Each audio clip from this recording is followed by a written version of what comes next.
वित्तीय वर्ष 2025-26 के आय व्यय का उपस्थापन करेंगे। माननीय चौधरी जी।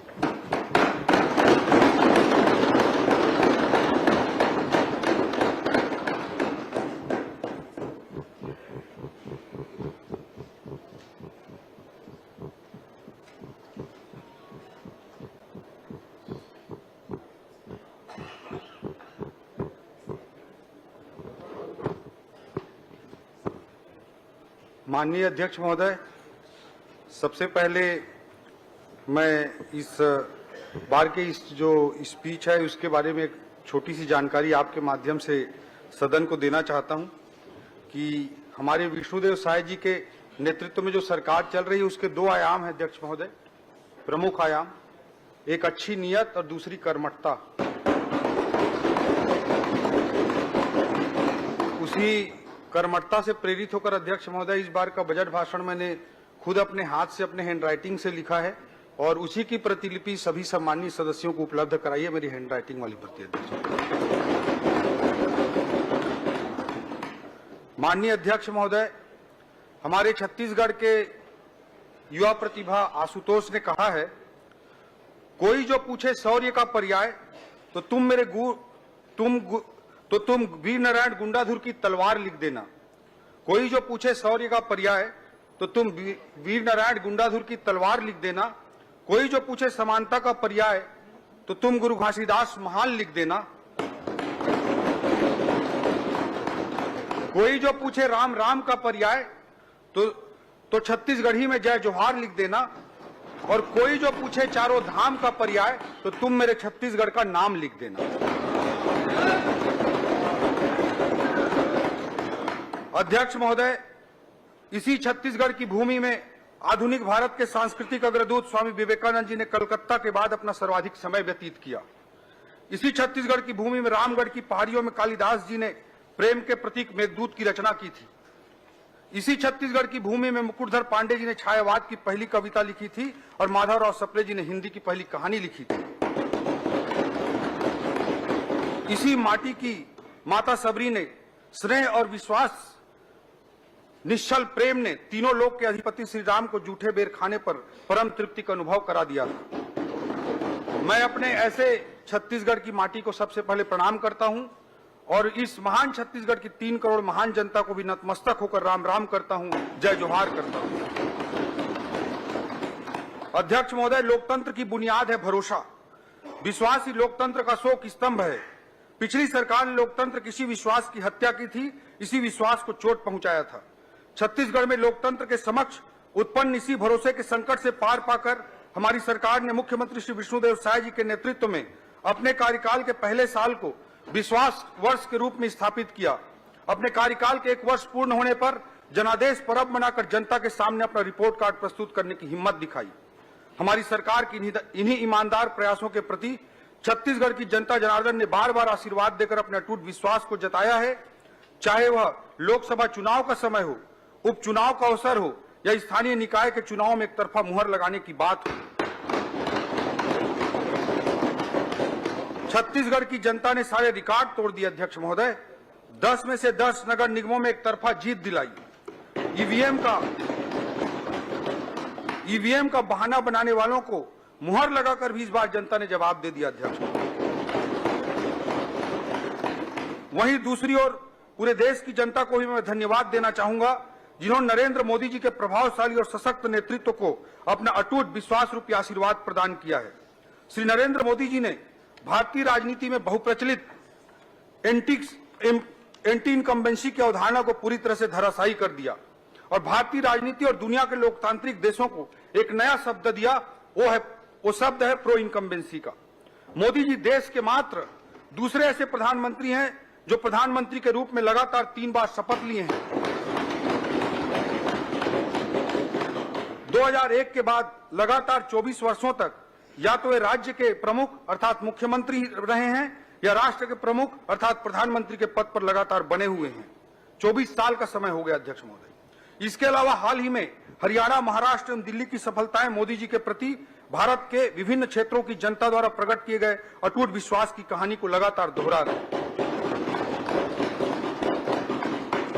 इन दोनों इंजनों के बल पर विकसित भारत और विकसित छत्तीसगढ़ के लिए चल रहे विकास की गाड़ी को हाल के स्थानीय चुनावों में छत्तीसगढ़ में तीसरा इंजन मिल गया है और यह गाड़ी अब और तेज गति से दौड़ने को तैयार है। अध्यक्ष महोदय, हमारे छत्तीसगढ़ के जीवन काल की दृष्टि से यह वर्ष अत्यंत महत्वपूर्ण है। हमारा राज्य अपनी रजत जयंती वर्ष मना रहा है। सन 2000 में जन्म के बाद हमारा छत्तीसगढ़ युवावस्था में पहुंच गया है।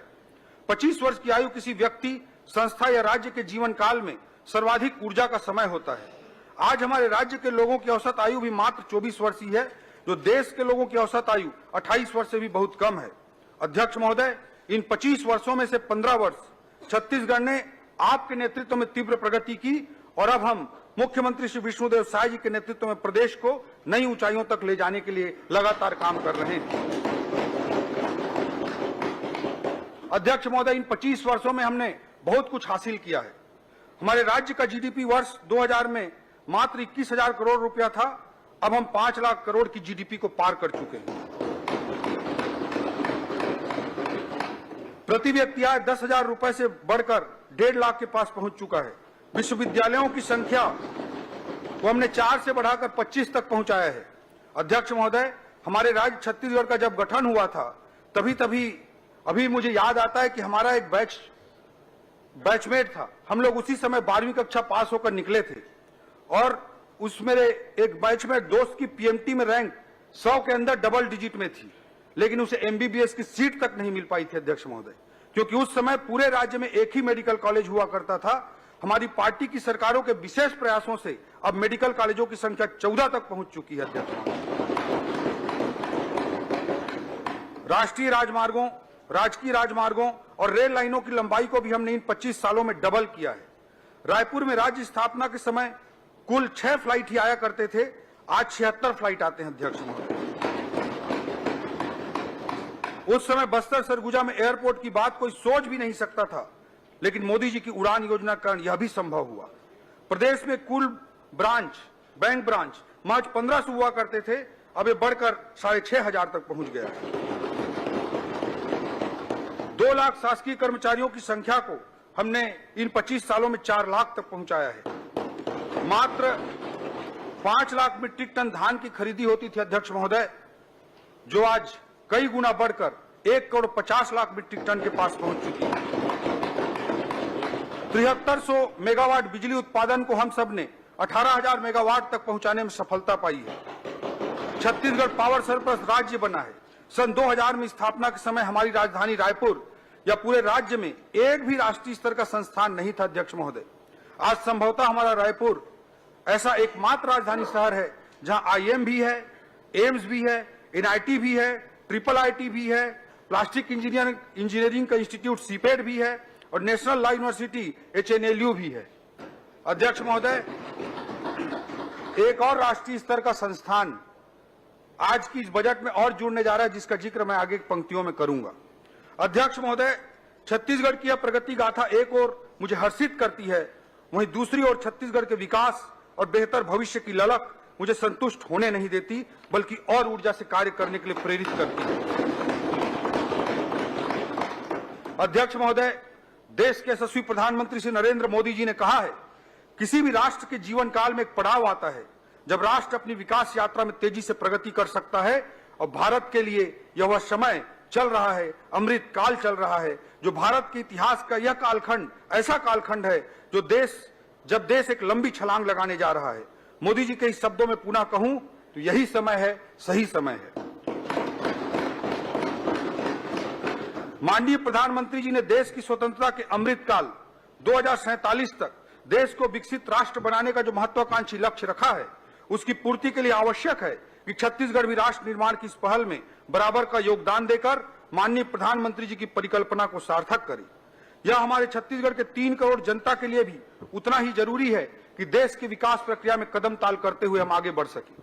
अध्यक्ष महोदय, हमने अपने राज्य को विकसित राज्य बनाने हेतु छत्तीसगढ़ अंजोर विजन 2047 पथ प्रदर्शक एक दस्तावेज तैयार किया है।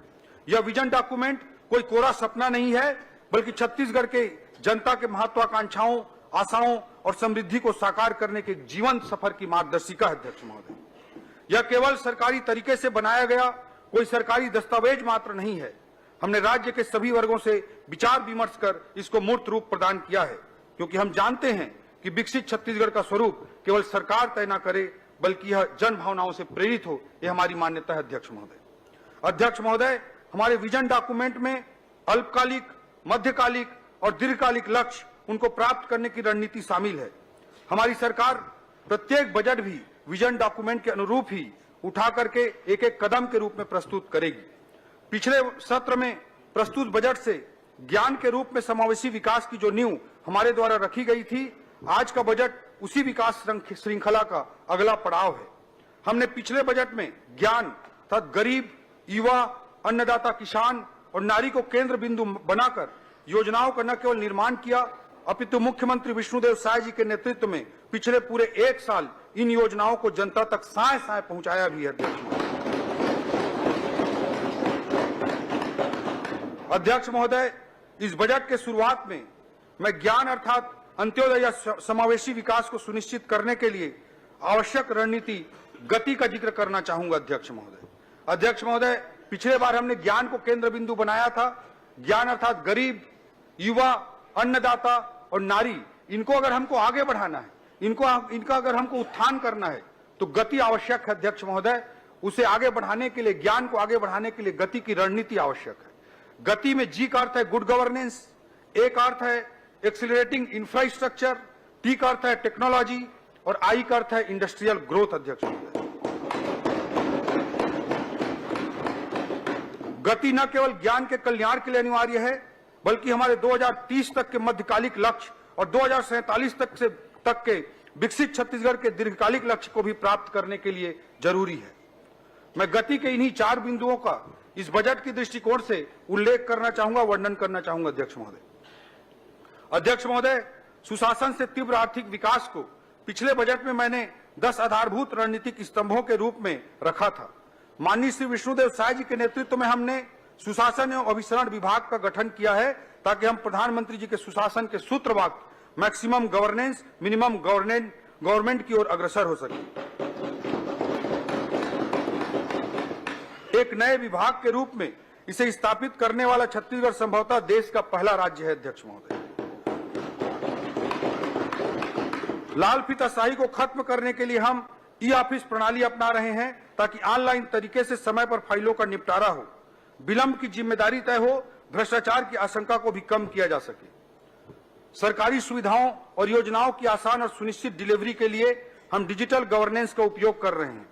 सरकार की योजनाओं के क्रियान्वयन पर सतत निगरानी रखने के लिए माननीय मुख्यमंत्री जी के द्वारा डैशबोर्ड, अटल मॉनिटरिंग पोर्टल आरंभ किया गया है। आज के इस बजट में इस हेतु 10 करोड़ रुपए का प्रावधान किया गया है। सरकारी खरीदों में भ्रष्टाचार रोकने के लिए हमने जेम पोर्टल से खरीदी की प्रक्रिया को फिर से प्रारंभ किया है। माननीय मुख्यमंत्री जी के नेतृत्व में हमारी सरकार छत्तीसगढ़ में ease of doing business EODB को बढ़ावा देने के लिए दृढ़ संकल्पित है।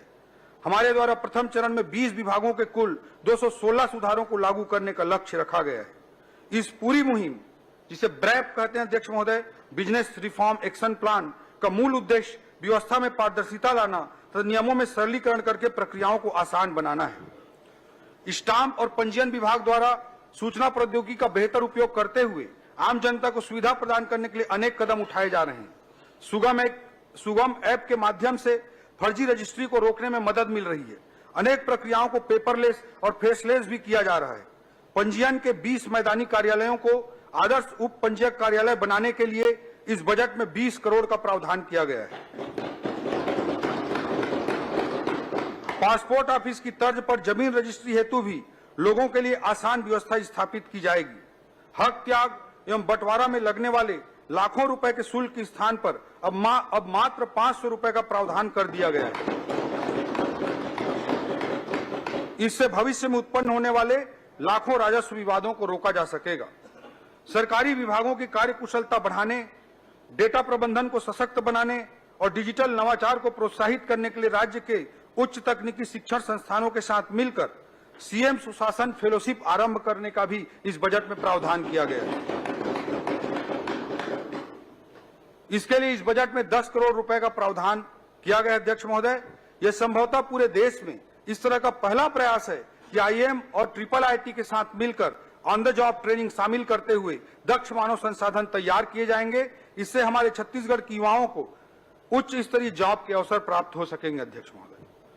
अध्यक्ष महोदय, मुख्यमंत्री हेल्पलाइन आधुनिक कॉल सेंटर की स्थापना के लिए बजट में 22 करोड़ रुपए का प्रावधान किया गया है। अध्यक्ष महोदय, पिछले एक वर्ष में एंटी करप्शन ब्यूरो द्वारा रिश्वत लेते शासकीय लोगों को 54 मामलों में रंगे हाथों पकड़कर अपराध दर्ज किया गया है।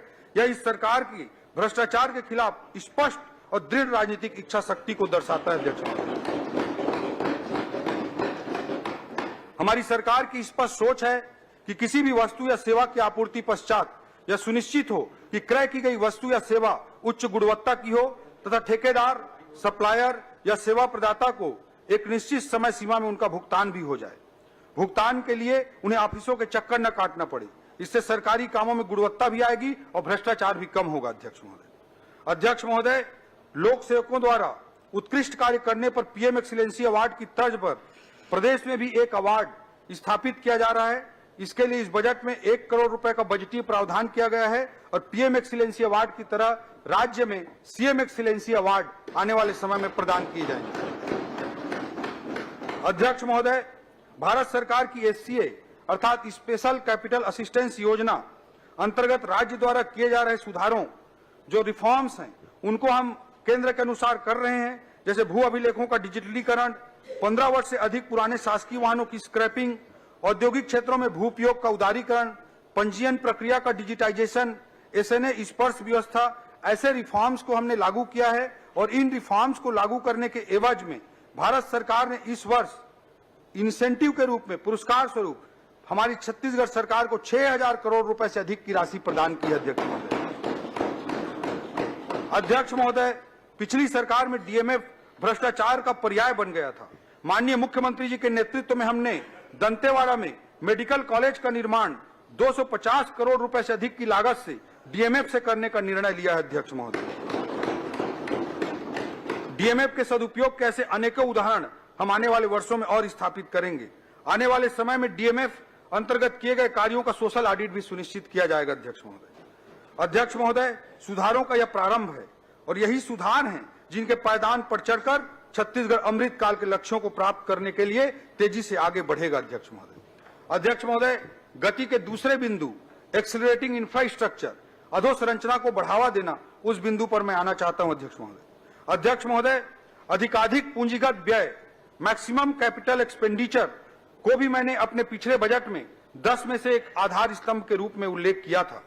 पूर्व में मैंने आज हमारे राज्य के 25 वर्षों की उपलब्धियों का विस्तार से जिक्र किया है। छत्तीसगढ़ की उपलब्धियों का गौरवगान इस राज्य के निर्माता भारत रत्न श्रद्धेय अटल बिहारी वाजपेयी जी को स्मरण किए बिना अधूरा है। यह सुखद संयोग ही है कि इस वर्ष को हम अपने राज्य में राज्य के रजत जयंती वर्ष के रूप में मना रहे हैं। वहीं यह वर्ष अटल जी का जन्म शताब्दी वर्ष भी है। पिछली सरकार के द्वारा पैदा किए गए भरोसे के संकट के खंडहर पर हमने फिर से नवनिर्माण का संकल्प लिया है। यह न केवल भरोसे के निर्माण का संकल्प है, बल्कि छत्तीसगढ़ के निर्माण का भी संकल्प है। हमने इसलिए छत्तीसगढ़ में इस वर्ष को अटल निर्माण वर्ष के रूप में मनाने का निर्णय हमारे मुख्यमंत्री जी के नेतृत्व में लिया है।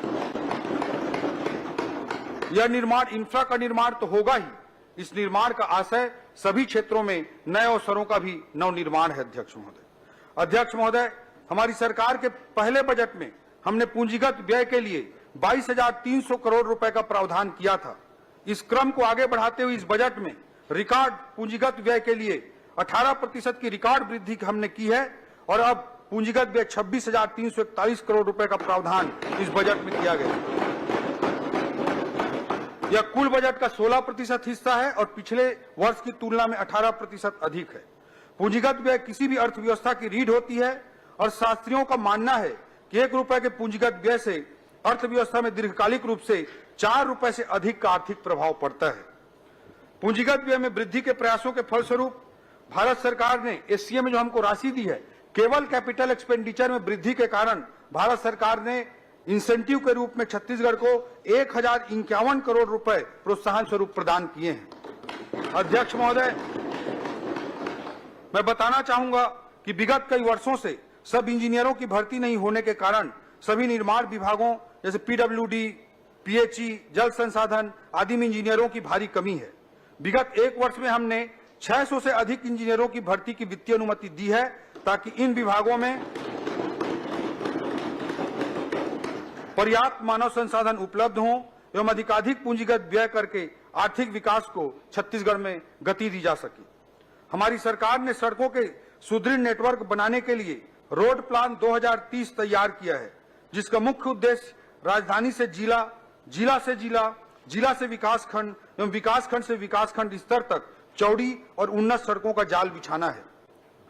हमने छोटे शहर जो नगर पंचायत या नगर पालिका स्तर के हैं उनके विकास को ध्यान में रखते हुए इस बजट में माननीय मुख्यमंत्री जी के निर्देश पर एक नई योजना प्रारंभ करने जा रहे हैं।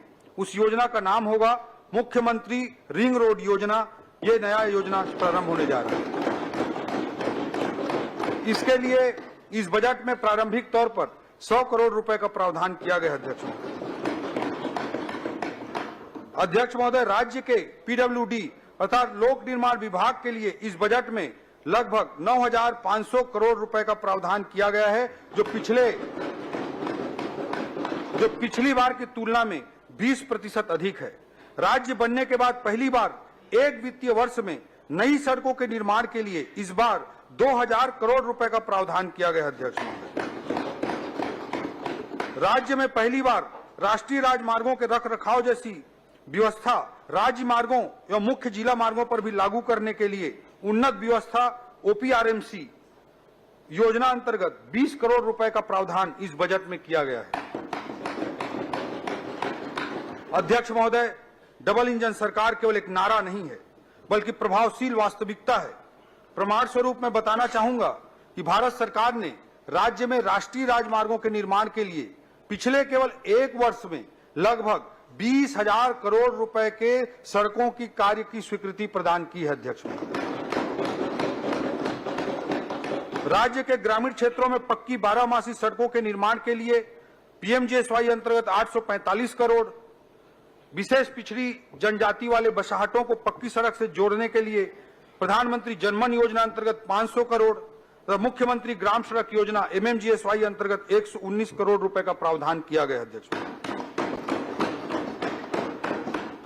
नगर निगम क्षेत्र जो हमारे छत्तीसगढ़ के 14 बड़े नगरीय निकाय हैं, 14 नगर निगम हैं, उनमें सुनियोजित विकास को बढ़ावा देने के लिए भी इस बजट में एक नई योजना प्रारंभ की जा रही है। इस योजना का नाम मुख्यमंत्री नगरोत्थान योजना रहेगी। अध्यक्ष महोदय, इसके लिए इस बजट में 500 करोड़ रुपए का वित्तीय प्रावधान किया गया। अध्यक्ष, जगदलपुर, अंबिकापुर एवं बिलासपुर एयरपोर्टों के विकास कार्यों के लिए बजटीय प्रावधान किए गए हैं। ज्यादा से ज्यादा फ्लाइट संचालन हो सके, इसके लिए 40 करोड़ रुपए का वीजीएफ का भी प्रावधान किया गया है।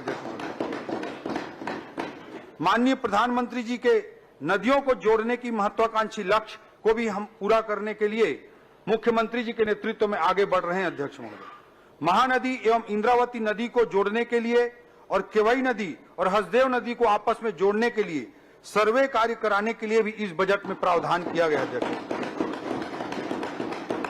हमने अपने जन संकल्प पत्र के अनुरूप रायपुर एवं आसपास के क्षेत्रों को शामिल करते हुए एनसीआर की तर्ज पर एससीआर साथ स्टेट कैपिटल रीजन विकसित करने का निर्णय लिए हैं। जैसे नेशनल कैपिटल रीजन है वैसे स्टेट कैपिटल रीजन बनाने का भी निर्णय हमारी सरकार ने लिया है।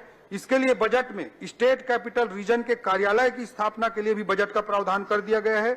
सर्वे और डीपीआर निर्माण हेतु भी इस बजट में 5 करोड़ रुपए का प्रावधान किया गया है। आज बड़े शहरों की जरूरत मेट्रो, मिनी मेट्रो के रूप में सामने आ रही है। अध्यक्ष महोदय, इस बात को ध्यान में रखते हुए, भविष्य की जरूरतों को ध्यान में रखते हुए रायपुर से दुर्ग तक मेट्रो रेल सुविधा के सर्वे का कार्य भी इस बजट में प्रावधानित है। 5 करोड़ रुपए का प्रावधान किया जाएगा। रायपुर शहर में कैनाल रोड फेज 3 का निर्माण, पंडरी से मोवा फ्लाईओवर ब्रिज का निर्माण, एक्सप्रेसवे फेज 2 का निर्माण, कटघोरा से दीपका 4 लेन सड़क का निर्माण, रायगढ़ से महापल्ली 4 लेन सड़क का निर्माण, अंबिकापुर अंबेडकर चौक से वाराणसी मार्ग 4 लेन सड़क का निर्माण, ऐसे अनेकों कार्यों को इस बार प्रमुखता से इस बजट में अधोसंरचनात्मक कार्यों को जोड़ा गया है। पेयजल व्यवस्था हेतु भी जल जीवन मिशन योजना अंतर्गत 4,500 करोड़ रुपए का बजटीय प्रावधान इस बार किया गया है। गति के तीसरे बिंदु टी अर्थात टेक्नोलॉजी पर मैं अब चर्चा करना चाहूंगा अध्यक्ष महोदय। अध्यक्ष महोदय, औद्योगिक क्रांति से लेकर डिजिटल युग तक तकनीकी प्रगति ने पूरी दुनिया में लगातार आर्थिक विकास को गति प्रदान की है। आज दुनिया चौथी औद्योगिक क्रांति के मुहाने पर खड़ी है, जहां AI, artificial intelligence, blockchain, IoT and renewable energy प्रौद्योगिकियां केवल उपकरण ही नहीं हैं, बल्कि ये परिवर्तनकारी शक्तियां हैं। नवाचार उद्योगों को नए सिरे से परिभाषित कर रहे हैं। टेक्नोलॉजी किसी भी आधुनिक अर्थव्यवस्था का आज की तारीख में प्रवेश द्वार बन चुका है। अध्यक्ष महोदय, मोबाइल कनेक्टिविटी तकनीकी क्रांति का सूत्रधार है, या फिर कहूं तो यह आज के आधुनिक युग का वाहक है। किंतु प्रदेश के ऐसे सुदूर अंचल हैं जहां आज भी दूरसंचार की क्रांति से ये अंचल वंचित हैं। इस कमी को दूर करने के लिए मुख्यमंत्री जी के निर्देश पर एक नई योजना का इस बजट में प्रावधान किया गया है। अध्यक्ष महोदय, इस योजना का नाम होगा मुख्यमंत्री मोबाइल टावर योजना। इसका प्रथम चरण इस बजट में प्रावधान प्रथम चरण का किया गया है।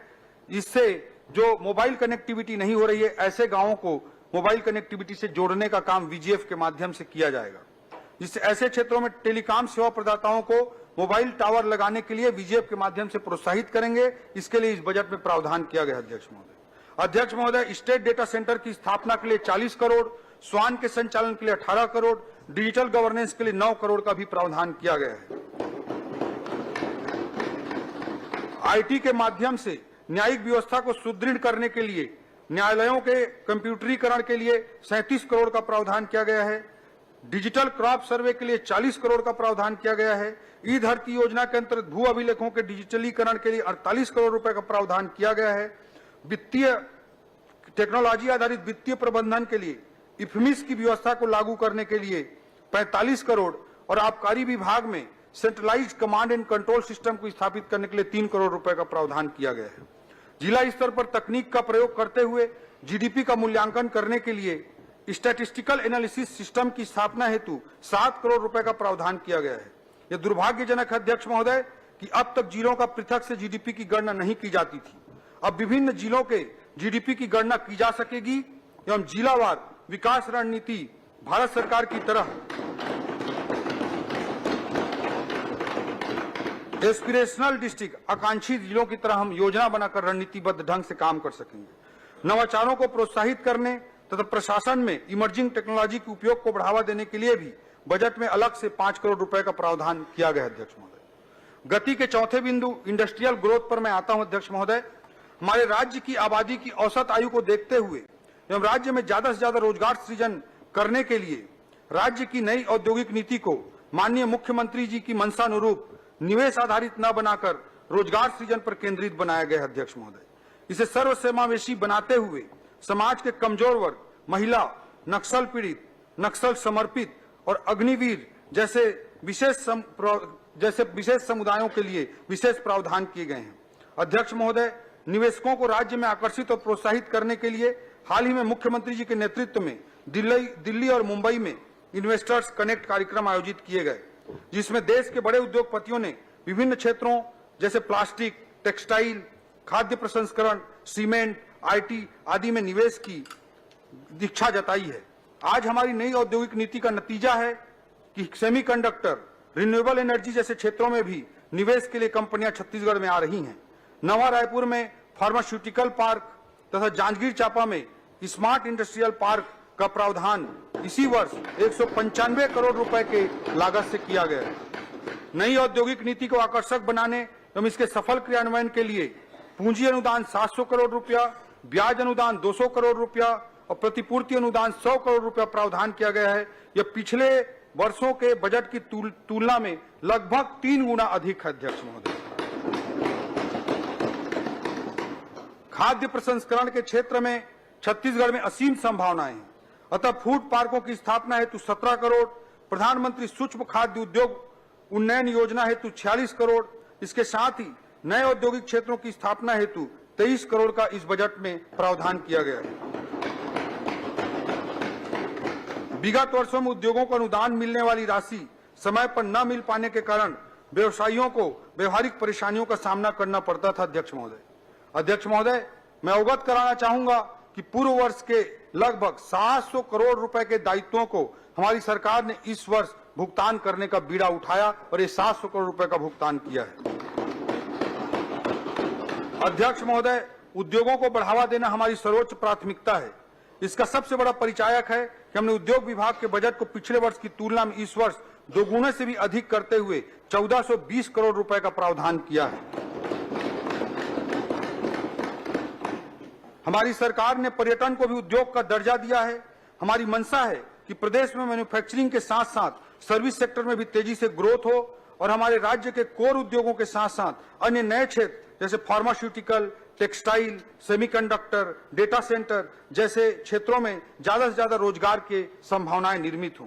अध्यक्ष महोदय, छत्तीसगढ़ चेंबर ऑफ कॉमर्स को कार्यालय हेतु नवा रायपुर अटल नगर में रियायती दर पर भूमि आवंटन करने के लिए भी इस बजट में प्रावधान किया गया है। अध्यक्ष महोदय,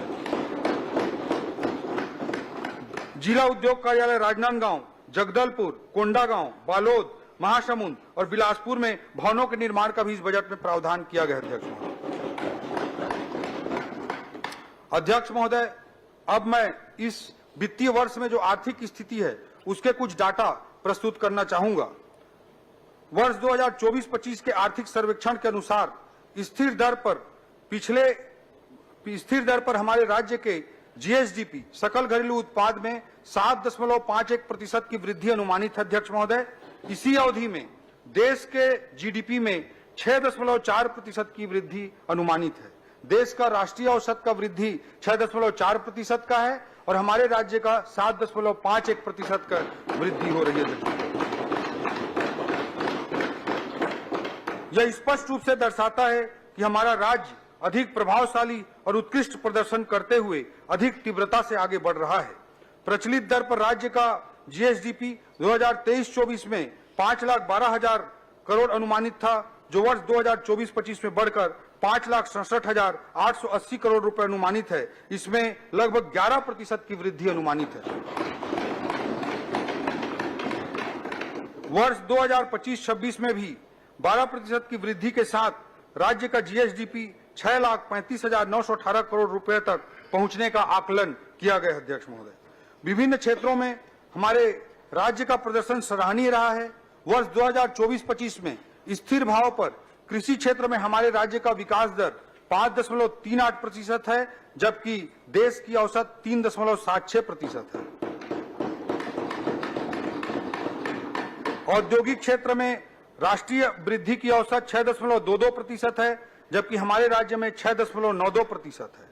सेवा क्षेत्र में राष्ट्रीय औसत 7.22% की है और हमारे राज्य की 8.45% की अनुमानित है। यह तुलना दर्शाती है कि हमारे राज्य के सभी क्षेत्रों में राष्ट्रीय औसत से बेहतर प्रदर्शन हो रहा है।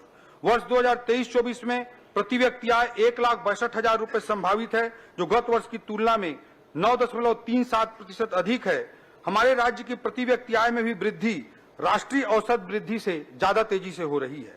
आने वाले वर्षों में हम इसी गति को बनाए रखते हुए और भी ऊंचाइयों को छूने के लिए प्रतिबद्ध हैं।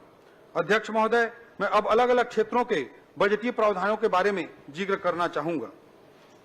सबसे पहले मैं संस्कृति क्षेत्र के विषयों पर बात करना चाहूंगा। अध्यक्ष महोदय, श्रद्धेय अटल जी ने कहा है, मैं शंकर का वह क्रोधानल कर सकता जगती छार छार, डमरू की वह प्रलय ध्वनि हूं जिसमें नचता भीषण सहार। रणचंडी की अतृप्त प्यास, मैं दुर्गा का उन्मत्त हास, मैं यम की प्रलयंकर पुकार, जलते मरघट का धुआंधार।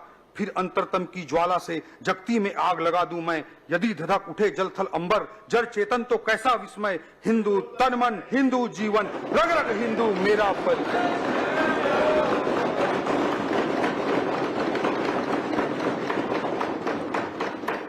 अध्यक्ष महोदय, हिंदू किसी मजहब का नाम नहीं है।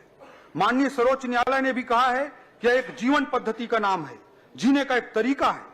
सर्वे भवन्तु सुखिना का भाव ही हिंदुत्व है और हमें गर्व है इस महान सोच पर, हमें गर्व है इस जीवन पद्धति पर जो हमेशा दुनिया को जीना सिखाते आई और आज पूरी दुनिया को यह वर्ल्ड ऑर्डर और पीस तथा विश्व व्यवस्था और शांति की गारंटी अगर कोई दे सकता है तो हिंदू की विचारधारा दे सकती है। अध्यक्ष महोदय, दीनदयाल उपाध्याय जी का सांस्कृतिक राष्ट्रवाद इस हिंदुत्व का अनिवार्य हिस्सा है। सांस्कृतिक राष्ट्रवाद भी कोई अमूर्त अवधारणा नहीं है अध्यक्ष महोदय, इसका सीधा अर्थ इतना ही है कि राष्ट्र का आधार संस्कृति होता है। पश्चिम केवल राज्य को परिभाषित करता है अध्यक्ष महोदय, जीवंत राष्ट्र की परिकल्पना कभी पश्चिम की डिक्शनरी में नहीं हो सकती है। पश्चिम कहता है कि राज्य के 4 अंग होते हैं, जनसंख्या, क्षेत्रफल, सरकार और संप्रभुता। पश्चिम नहीं समझ सकता कि राष्ट्र का प्राण तत्व संस्कृति होता है। दुर्भाग्य से हमारी शिक्षा पद्धति भी अधिकांश अवसरों में यही पढ़ाते सिखाती आई अध्यक्ष महोदय, यह हमारा दुर्भाग्य रहा। तीर्थराज प्रयाग के त्रिवेणी पर जो भारत दिखा ना, वही संस्कृति आधारित राष्ट्र है। प्रयागराज के त्रिवेणी से लेकर राजिम के त्रिवेणी तक, भगवान श्री राम के ननिहाल छत्तीसगढ़ में सुदूर सामरी से लेकर सुकमा तक हमारे भाचा राम के जो पद चिन्ह है, वही इस राष्ट्र की संस्कृति का प्राणवायु है अध्यक्ष महोदय। अध्यक्ष महोदय, हम राज्य में सांस्कृतिक पहचान और राष्ट्रीय जन जागरण के लिए लगातार प्रयासरत हैं। इन्हीं प्रयासों के तहत प्रयागराज में आयोजित महाकुंभ में हमने छत्तीसगढ़ पवेलियन की स्थापना की, जहां हमारे प्रदेश के श्रद्धालुओं के लिए रुकने खान पान की व्यवस्था की गई। राज्य के 1.25 लाख श्रद्धालुओं ने इस सुविधा का लाभ उठाया। अध्यक्ष महोदय, कुंभ मेला में इस बार माननीय राज्यपाल महोदय, माननीय मुख्यमंत्री जी के साथ साथ हमारे छत्तीसगढ़ के सभी सम्मानीय सांसद, मंत्री एवं विधायकगण ने आपके विशेष आमंत्रण को स्वीकार किया अध्यक्ष महोदय, और पवित्र संगम के स्नान का सौभाग्य प्राप्त किया अध्यक्ष महोदय। इसके लिए भी मैं आपको धन्यवाद देना चाहता हूं। पिछले साल अयोध्या में भव्य राम मंदिर की स्थापना के बाद से ही हम छत्तीसगढ़ के भाचा राम के भक्तों को रामलला के दर्शन कराने के लिए विशेष योजना चला रहे हैं, जिसके तहत अब तक 22,000 से अधिक श्रद्धालुओं को रामलला का दर्शन कराया जा चुका है। अगले वित्त वर्ष के लिए इस बजट में इस प्रयोजन के लिए 36 करोड़ रुपए का प्रावधान किया गया है। सभी धर्मों के आस्था के केंद्र बिंदु डोंगरगढ़ में 59 करोड़ की लागत से परिक्रमा पथ तथा मां बमलेश्वरी मंदिर के सामने वाई सेब का पुल 21 करोड़ रुपए की लागत से, इन दोनों कार्यों की स्वीकृति इस वित्तीय वर्ष में जारी की जा रही है अध्यक्ष महोदय। हमारी सरकार चंपारण, सिरपुर जैसे अन्य धार्मिक स्थलों के विकास को भी सुनिश्चित करने के लिए संकल्पित है अध्यक्ष महोदय। छत्तीसगढ़ के बगियाला मिलजुल के सजाबो जी, हमर माटी हमर तीरथ है, अब राजिम कुंभ घलो नहाबो जी। एक छत्तीसगढ़ी व्यक्ति की भावना है अध्यक्ष महोदय। अध्यक्ष महोदय, हमने राजिम कुंभ का सुंदर आयोजन फिर से प्रारंभ किया है और आज के इस बजट में अगले साल के आयोजन के लिए 8 करोड़ रुपए का वित्तीय प्रावधान भी रखा गया है। छत्तीसगढ़ के श्रद्धालुओं को सिंधु दर्शन और कैलाश मानसरोवर यात्रा पर जाने के लिए बजटीय प्रावधान भी इस बजट में किया गया है अध्यक्ष महोदय। अध्यक्ष महोदय, पिछली सरकार ने तीर्थ यात्रा योजना को बंद कर दिया था। मैं बताना चाहूंगा कि इस योजना अंतर्गत लगभग 2.5 लाख हितग्राहियों ने हरिद्वार, पुरी, द्वारिका, श्रवणबेलगोला, सारनाथ, सबरीमाला, वैष्णो देवी, स्वर्ण मंदिर इत्यादि महत्वपूर्ण धार्मिक स्थानों की यात्रा की थी। पिछले बजट में हमने इस योजना को पुनः आरंभ किया और आज की इस बजट में इस योजना को, तीर्थ यात्रा योजना को चलाने के लिए 15 करोड़ रुपए के वित्तीय प्रावधान की घोषणा की। अध्यक्ष महोदय, हमारे छत्तीसगढ़ और छत्तीसगढ़ की स्थानीय संस्कृति के लिए हमारी प्रतिबद्धता अनवरत अटूट रही है। विपक्षी साथियों की सरकारों को छत्तीसगढ़ राज्य बनाने का अवसर दशकों तक मिला, लेकिन उन्होंने नहीं बनाया। अगर छत्तीसगढ़ किसी ने बनाया तो श्रद्धेय अटल जी ने बनाया। हमने छत्तीसगढ़ी को राजभाषा का दर्जा दिया। हमने छत्तीसगढ़ राजभाषा आयोग का गठन किया। हमारे छत्तीसगढ़ के महान विभूतियों के नाम पर हमने अनेक अलंकरण स्थापित किए। हमारे छत्तीसगढ़ के धरोहर पद्मश्री कवि सुरेंद्र दुबे जी ने लिखा, अध्यक्ष महोदय, धन्य धन्य ये धरती, धन्य धन्य ये धरती जिसमें कौशल्या ने जन्म लिया, सीता का वनवास हुआ तो इस माटी ने शरण दिया। धन्य धन्य ये धरती जिसमें कौशल्या ने जन्म लिया, सीता का वनवास हुआ तो इस माटी ने शरण दिया। ये दक्षिण कौशल कुशावर्त सिरपुर इसकी राजधानी थी, कलचुरियों ने राज किया था, इसकी एक कहानी थी। ये वाल्मीकि की तपोभूमि, ये वाल्मीकि की तपोभूमि तुरतुरिया गुण गाती है। दोनों हाथ उठाकर बोलो, छत्तीसगढ़ की माटी है।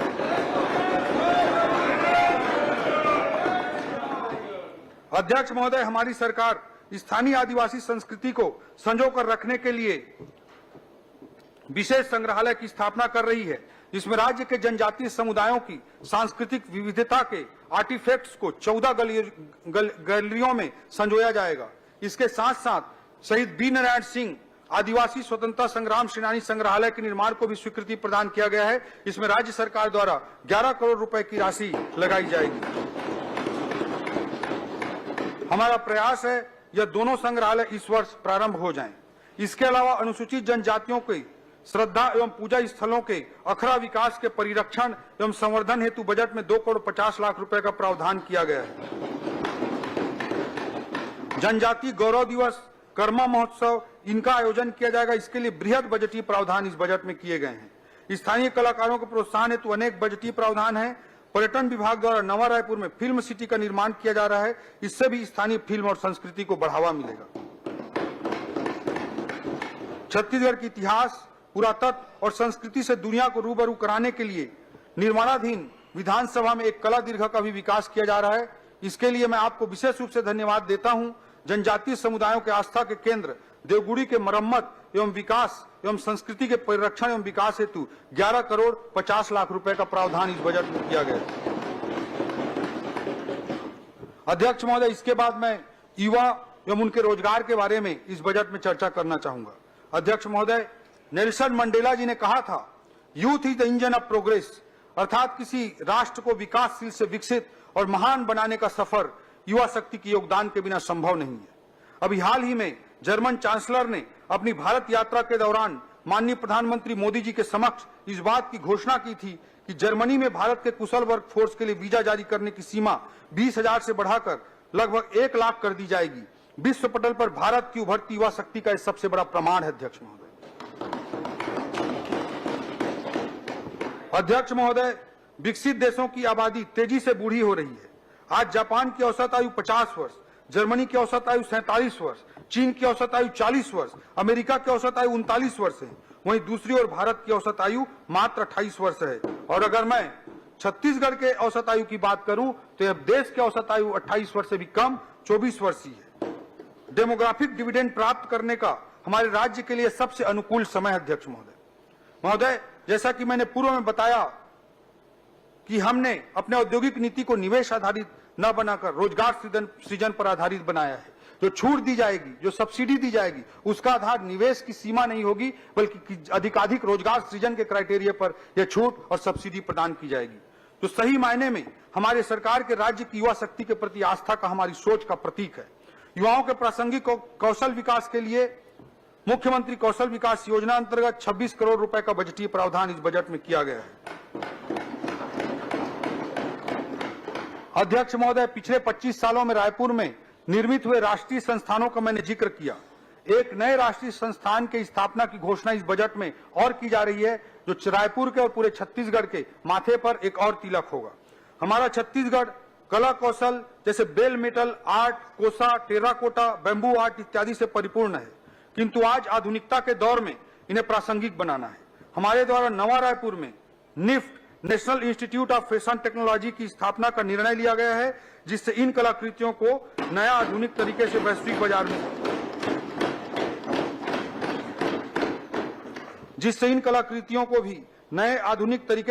बाजार में नए अवसरों का सृजन किया जा सकेगा।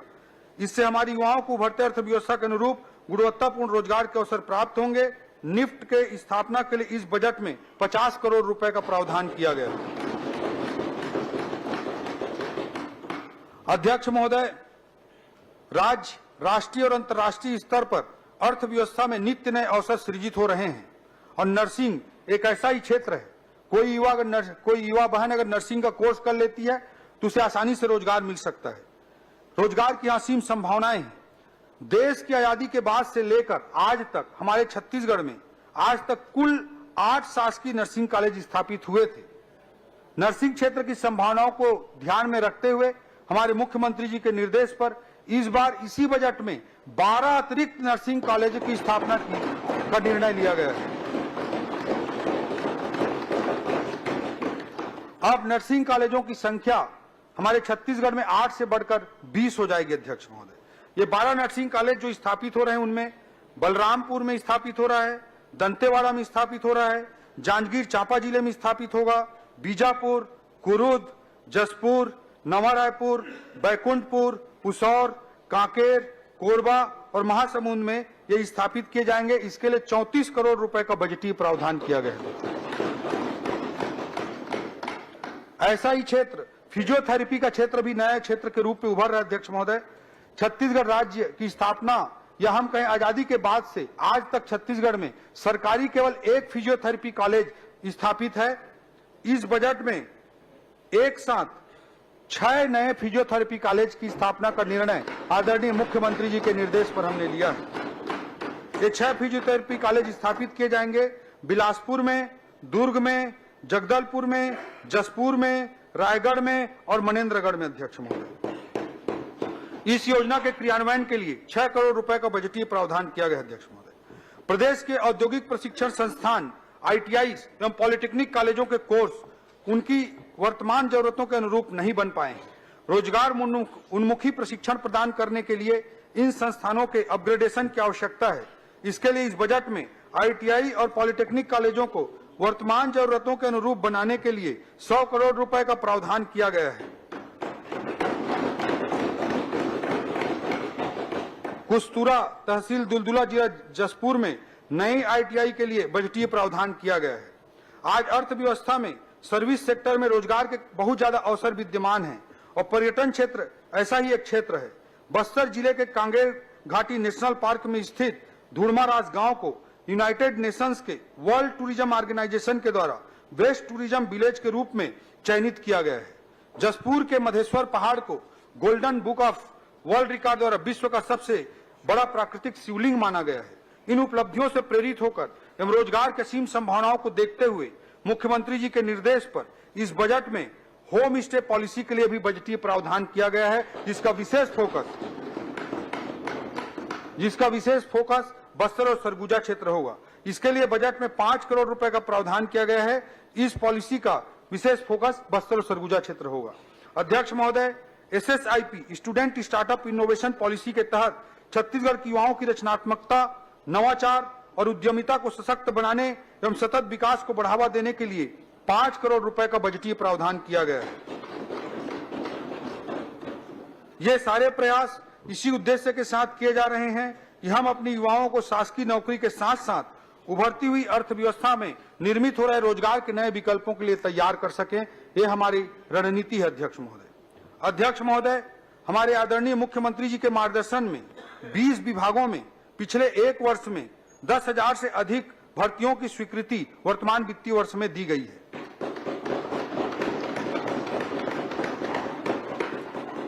आने वाले वित्तीय वर्ष में भी माननीय मुख्यमंत्री जी के मार्गदर्शन में भर्ती हेतु पदों की स्वीकृति की प्रक्रिया को और तेज गति प्रदान की जाएगी। मुख्यमंत्री जी के मार्गदर्शन में स्कूलों के शिक्षकों एवं कॉलेजों के शैक्षणिक पदों की भर्ती के प्रथम चरण की स्वीकृति भी इस वित्तीय वर्ष में प्रदान की जाएगी। अध्यक्ष महोदय, खेल प्रोत्साहन। अध्यक्ष महोदय, हमारी सरकार पूरे प्रदेश में खेल प्रोत्साहन के लिए छत्तीसगढ़ क्रीड़ा प्रोत्साहन योजना लेकर आई है। अनेक प्रावधानों में से विशेष रूप से मैं उल्लेख करना चाहूंगा कि सरगुजा एवं दुर्ग संभाग में संभाग स्तरीय बहुउद्देशीय स्टेडियम निर्माण का प्रावधान 10 करोड़ रुपए का प्रावधान इस बजट में किया गया है। सारंगगढ़ बिलाईगढ़ जिला, सूरजपुर जिला, मनेन्द्रगढ़ चिरमिरी भरतपुर जिला, मुंगेली जिला, शक्ति जिला, गरियाबंद जिला, महासमुंद जिला, बेमेतरा, कांकेर एवं बिलासपुर जिले में बहुउद्देशीय स्टेडियम निर्माण हेतु 15 करोड़ रुपए का बजटीय प्रावधान किया गया है। कुरुद, धमतरी और बलौदा बाजार के सुहेला में इंडोर हॉल निर्माण का भी बजट में 5 करोड़ रुपए का प्रावधान किया गया है। जसपुर में फुटबॉल स्टेडियम, बैडमिंटन कोर्ट और मिनी स्टेडियम तथा इंडोर हॉल निर्माण हेतु 5 करोड़ रुपए के भी प्रावधान किए गए हैं। ऐसे अनेक खेल को बढ़ावा देने के लिए बजटीय प्रावधान इस बजट में शामिल हैं। अध्यक्ष महोदय, नगरीय विकास की दृष्टि से मैं बताना चाहूंगा कि किसी भी अर्थव्यवस्था की उत्तरोत्तर वृद्धि में नगरीय विकास उत्प्रेरक का कार्य करता है। आर्थिक विकास के साथ शहरों में आबादी का दबाव बढ़ता जाएगा। हमारे शहरों का सुनियोजित और सर्वांगीण विकास हो, इसके लिए अनेक बजटीय प्रावधान इस बजट में किए गए हैं। मैंने मुख्यमंत्री नगरोत्थान योजना, उसके अंतर्गत 500 करोड़ रुपए के बजट प्रावधान का पहले ही जिक्र किया। नगरीय निकाय में अधोसंरचना विकास के लिए इस वर्ष 750 करोड़ रुपए का प्रावधान किया गया है। स्वच्छ पेयजल की व्यवस्था को शहरी क्षेत्रों में दुरुस्त करने के लिए अमृत मिशन अंतर्गत 744 करोड़ रुपए बजट का प्रावधान किया गया है और सबके लिए आवास योजना के अंतर्गत 875 करोड़ रुपए बजट का प्रावधान किया गया है। महोदय, सदन को यह अवगत कराते हुए मैं अंतःकरण से बहुत प्रसन्न हो रहा हूं कि हमारी सरकार ने एक नई योजना, मुख्यमंत्री गृह प्रवेश सम्मान योजना प्रारंभ करने का निर्णय लिया है। इसके तहत लाभार्थियों को सही समय पर आवास निर्माण कर गृह प्रवेश के उत्सव पर अतिरिक्त प्रोत्साहन राशि देने का निर्णय लिया गया है तथा इसके लिए इस बजट में 100 करोड़ रुपए का प्रावधान किया गया है। अध्यक्ष महोदय, रायपुर का नालंदा परिसर, उसकी सफल कहानी सर्वविदित है और युवाओं के बीच इसकी मांग को देखते हुए हमने 17 नए नगरीय निकायों में 17 नए प्रावधानों के तहत नगरीय निकायों में नालंदा परिसर विकसित करने का निर्णय लिया। इसके लिए बजट में 100 करोड़ रुपए का बजटीय प्रावधान किया गया है। नवीन फायर स्टेशन निर्माण एवं क्षमता वृद्धि के लिए 44 करोड़ रुपए का बजट रखा गया। अध्यक्ष महोदय, छत्तीसगढ़ के विकास का हृदय यदि इसका शहरी क्षेत्र है तो इस विकास की धमनियां इसके गांवों से होकर गुजरती हैं। शहर एवं ग्रामीण विकास दोनों एक दूसरे के पूरक हैं। एक को हासिल किए बिना दूसरे की परिकल्पना नहीं की जा सकती। ग्रामीण विकास की दृष्टि से इस बजट में अनेक प्रावधान किए गए हैं, जिसमें से मैं कुछ का जिक्र करना चाहूंगा। ऐसे कई ग्रामीण मार्ग हैं जो आज भी बरसात में पुल के अभाव में कट जाते हैं। ऐसे पुलों के निर्माण के लिए 30 करोड़ रुपए का बजटीय प्रावधान किया गया है। गांव के अंदर मुख्यमंत्री ग्राम गौरव पथ योजना हेतु 100 करोड़ रुपए का प्रावधान किया गया है। ग्राम पंचायतों में छोटे अधोसंरचनाओं के निर्माण के लिए समग्र विकास योजना अंतर्गत 200 करोड़ रुपए का प्रावधान किया गया है। महतारी सदन निर्माण हेतु 50 करोड़ रुपए का प्रावधान किया गया है। राज्य की ग्राम पंचायतों में यूपीआई पेमेंट व्यवस्था को लागू करने के लिए 5 करोड़ रुपए का वित्तीय प्रावधान किया गया है। अध्यक्ष महोदय, पूर्ववर्ती सरकार को गरीबों की चिंता नहीं थी, उसका प्रमाण है कि राज्य सरकार द्वारा प्रधानमंत्री आवास योजना के लिए दिए जाने वाले राज्यांश को देने से मना कर दिया गया था, जिससे मेरे 18 लाख गरीब भाई बहन पक्के आवास से वंचित रह गए थे। किसी भी व्यक्ति के लिए मकान का महत्व क्या होता है, इसे किसी ने शब्दों में बयां किया है। कितना खौफ होता है शाम के अंधेरे में, कितना खौफ होता है शाम के अंधेरे में, पूछ उन परिंदों से जिनके घर नहीं होते।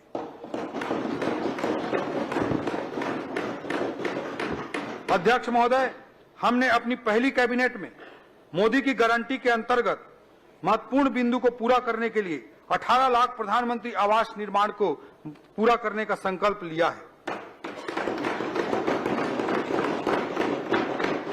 इस वर्ष हमारे द्वारा प्रधानमंत्री आवास योजना ग्रामीण के लिए 8,500 करोड़ रुपए का वित्तीय प्रावधान किया गया है।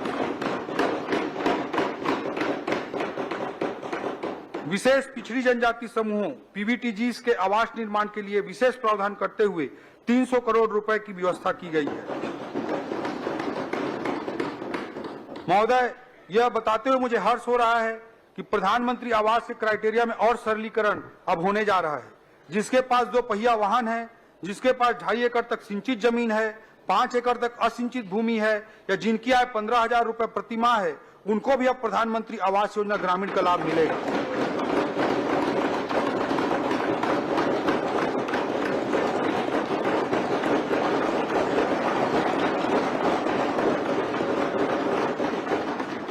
नक्सलवाद प्रभावितों के लिए संवेदनशील सोच के साथ नक्सल प्रभावितों के लिए 15,000 आवास की अतिरिक्त स्वीकृति भारत सरकार द्वारा दी गई है।